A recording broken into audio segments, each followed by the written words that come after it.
কতবার দোয়া ইউনুস পাঠ করলে গাইবী সাহায্য পাবেন আপনি। আল্লাহ রাসূল সাল্লাল্লাহু আলাইহি সাল্লাম তিরমিজি শরীফের বর্ণনা বলেন 3505 নম্বর হাদিস, আল্লাহ রাসূল বলছে যারা দোয়া ইউনুস পাঠ করে আল্লাহ পাকের কাছে কোনো কিছু চায়, আল্লাহ পাকের কাছে সাহায্য প্রার্থনা করে, আল্লাহ রাব্বুল আলামিন সঙ্গে সঙ্গে তাকে সাহায্য নাজিল করে। অনেক মুহাদ্দিস, অনেক মুফাসসির এই আয়াতটাকে, এই দোয়াটাকে দোয়া ইউনুসও বলে থাকেন।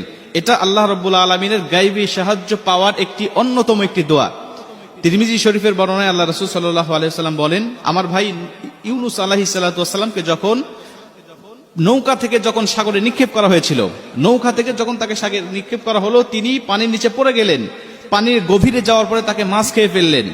তিনটা অন্ধকারের মধ্যে তিনি পড়ে গেলেন, পানির অন্ধকার, মাছের অন্ধকার, রাতের অন্ধকার।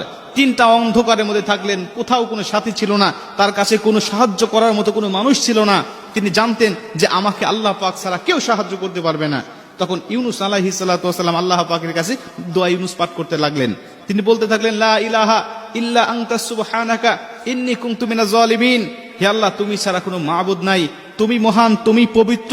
আল্লাহ, আমি জালিম হয়ে গিয়েছি, আমি নিজের উপরে জুলুম করেছি। আল্লাহ, তুমি ছাড়া সাহায্য করার মতো আমার কেউ নাই।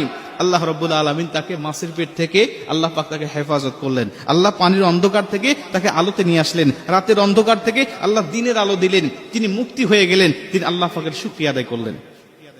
মুসা আলাইহিস সালাতু ওয়াসসালামের জামানায় এমন ঘটনা পাওয়া যায়, এই দোয়ার মাধ্যমে আল্লাহ পাক তাকে অনেক পরিত্রাণ দান করেছেন। আল্লাহ রাসূল সাল্লাল্লাহু আলাইহি ওয়াসাল্লাম বলেন, তুমি যখন এই দোয়াটা পাঠ করে, অর্থাৎ সূরা আম্বিয়ার 87 নম্বর আয়াত, এই লা ইলাহা ইল্লা আনতা সুবহানাকা ইন্নী কুনতু মিনাজ জালিমিন, এই আয়াতটা তুমি পাঠ করে আল্লাহ পাকের কাছে সাহায্য চাইবে, আল্লাহ পাকের উপর অবধারিত হয়ে যায় তোমাকে সাহায্য নাজিল করা। অনেকে বলতে পারেন